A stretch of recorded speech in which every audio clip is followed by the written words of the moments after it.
Right. Securitisation होता क्या है, जैसे कि आपको मालूम है कि बहुत सारे बैंक्स या नॉन बैंकिंग फाइनेंशियल ऑर्गेनाइजेशन का मेनली काम होता है कि ये पब्लिक से पैसे पहले तो सेविंग अकाउंट के थ्रू, करंट अकाउंट के थ्रू या अदर डिपॉजिट के थ्रू पैसा रिसीव करते हैं, उसके बाद पब्लिक को लोन के फॉर्मेट में इसे देते भी हैं। राइट। और इनका जो मार्जिन है वो मार्जिन इनका अपना एक प्रॉफिट होता है, यू कैन से इनका जो डिफरेंस बच जाता है, यानी कि सेविंग अकाउंट करंट अकाउंट में जो पे किया और इसके अलावा जो लोन डिस्ट्रीब्यूट किया उस लोन के बदले में जो रिसीव किया इंटरेस्ट, वो जो इंटरेस्ट रिसीव किया और इंटरेस्ट जो पे किया, that difference is called no doubt margin of the banks और NBFC, non banking organization, non banking financial organization. Right. अब ये जो पैसा वापस आता है पब्लिक के थ्रू, ये नो डाउट ईएमआई के फॉर्मेट में आता है। मतलब मान लो एक होम लोन के बारे में बात करते हैं, एक होम लोन एक NBFC, India bull housing finance ने दिया, सपोज करो 20 लाख रुपए का। राइट।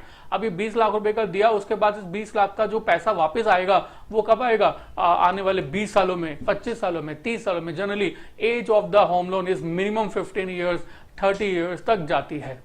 राइट। मतलब आज आप लोन दे रहे हो, इंडिया बुल हाउसिंग फाइनेंस जो है आज जो है लोन दे रहा है, India bull housing finance example ले रहा हूं, आज लोन दे रहा है, उसके बदले में जो वो रिसीव करेगा फ्रॉम द कस्टमर, वो आने वाले 25 साल, 20 साल, 30 साल के अंदर रिसीव करेगा in the form of EMI. And no doubt EMI consist of the principal and interest. Right. बिल्कुल ठीक है। तो इतने लंबे समय तक उसको रुकना पड़ेगा पैसा रिसीव करने के लिए, और जब पैसा रिसीव हो जाएगा इतने लंबे समय पीरियड के अंदर, तो वो उस पैसे को दोबारा से री इन्वेस्ट और यू कैन से दोबारा से दूसरे कस्टमर को लोन दे सकता है। राइट। पर नो डाउट ऐसा करने पर तो इंडिया बुल हाउसिंग फाइनेंस की जो लोन देने की कैपेसिटी है वो बहुत बहुत लिमिटेड हो जाएगी। जैसे कहो कि 20-25 साल तक के लिए जो ईएमआई रिसीव कर रहा है, बस उतना अमाउंट ही वो आगे लोन दे पाएगा, यानी कि growth India bull housing finance की कुछ हद तक लिमिटेड हो जाएगी, कम हो जाएगी। तो क्या ऐसा कोई रास्ता है जिससे कि हमारे एनबीएफसी में या बैंक्स के अंदर जो है और लोन देने की ताकत आ जाए या मनी आ जाए, कैश आ जाए, ताकि और आगे जो है लोन दिया जा सके और ग्रोथ रिसीव हो? राइट। तो देखिए, सुनते हैं हमारे पर इसका आंसर है, that is yes, we have a one process that is called securitisation. Process क्या है? प्रोसेस ये है कि जब इंडिया बुल हाउसिंग फाइनेंस ने इन कस्टमर्स को, इन पर्सन को लोन दिया था, तो नो डाउट ईएमआई तो रिसीव हो ही रही है, ईएमआई के साथ साथ उसको एक चीज और रिसीव हो रही होगी, that is called mortgage of the assets. Right. तो कोई भी ऑर्गेनाइजेशन, कोई भी basically you can say non banking organisation जो है या बैंक या एनबीएफसी जो है, जब भी लोन डिस्ट्रीब्यूट करती है तो मॉर्गेज एक असेट गिरवी रखवा लेती है, और वो जो असेट है वो इंडिया बुल हाउसिंग फाइनेंस के लॉकर में रहती है। राइट। और इस तरह से बहुत सारी असेट्स उसके लॉकर में हमेशा रहती हैं। तो इस असेट्स को वो लॉकर में रखा रहता है, और इस असेट्स के थ्रू यहाँ पर उसका कोई भी यूज नहीं है अभी तक, अगर हम सिक्योरिटाइजेशन के बारे में बात नहीं करें। तो एक एस्टिमेट सोचो, मान लो इंडिया बुल हाउसिंग फाइनेंस ने 10,000 लोगों को लोन डिस्ट्रीब्यूट किया, और ये इंडिया बुल हाउसिंग फाइनेंस ने ऐसे 20 लाख लोगों को लोन डिस्ट्रीब्यूट किया। तो इस तरह से 2000 करोड़ रुपीस टोटल अमाउंट हो जाता है। 2000 करोड़ का इंडिया बुल हाउसिंग फाइनेंस ने लोन डिस्ट्रीब्यूट किया, जो कि आने वाले 25 सालों के लिए इंडिया बुल हाउसिंग फाइनेंस का ब्लॉक हो गया। राइट। हाँ, उसके बदले में लॉकर के अंदर अगर मैं कहूं कि एक लॉकर भी है, तो उस लॉकर में जो है इंडिया बुल हाउसिंग फाइनेंस का मॉर्गेज असेट्स हैं, बट इस असेट्स के थ्रू हमारा इंडिया बुल हाउसिंग फाइनेंस कुछ कर नहीं पा रहा। These assets are called illiquid assets. Right. तो हम लोग क्या करते हैं, मतलब एक ऐसा प्रोसेस हम लोग आपको बताने जा रहे हैं, जिस प्रोसेस में इस इनलिक्विड असेट्स के बदले में, आई रिपीट, इस इनलिक्विड असेट्स के बदले में कुछ सिक्योरिटीज, नई सिक्योरिटीज इशू की जाती हैं अगेन न्यू इन्वेस्टर्स को। जो ये न्यू इन्वेस्टर्स होता है, ये जो न्यू इन्वेस्टर होता है, नई सिक्योरिटीज इशू कर जाती हैं on the backing of this illiquid assets. Right. और ये इन्वेस्टर जो है इस इनलिक्विड असेट्स के बदले में इंडिया बुल हाउसिंग फाइनेंस को दोबारा से कैश दे देता है। इससे इंडिया बुल हाउसिंग फाइनेंस की, एनबीएफसी की एक कैश पावर जनरेट हो जाती है, ताकि वो पब्लिक को पैसा और उधार